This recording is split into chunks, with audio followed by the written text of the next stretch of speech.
Hello guys, welcome back to my channel. આજે આપણે discuss કરવાના છીએ ડિફરન્સ બિટવીન શેલ અને શેલ. અત્યાર સુધી તમે એવું જ શીખ્યા હશો, શેલ મતલબ ઘા ગેગી આઈવીની સાથે શેલ યુઝ કરો. અહીંયા આપણે મોડર્ન ઇંગ્લિશમાં, એડવાન્સ્ડ ઇંગ્લિશમાં આપણે થોડુંક નવું શીખવાના છીએ.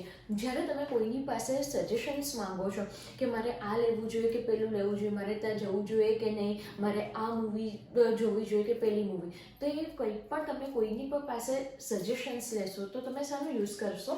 શેલનો. તો આપણે એક્ઝામ્પલથી સમજીએ. ઓકે, શું મારે ત્યાં જવું જોઈએ કે નહીં? Shall I go there or not? હવે જ્યારે પણ તમને કોઈ સલાહ આપે છે કે કોઈક એડવાઇસ કરે છે તો એ શેમાં કરશે? શુડમાં કરશે. I think you should go there. I think you should go there. શું મારે i20 ખરીદવી જોઈએ કે Creta? Shall I buy i20 or Creta? જ્યારે પણ કોઈ તમને એડવાઇસ કરશે તો શેમાં કરશે?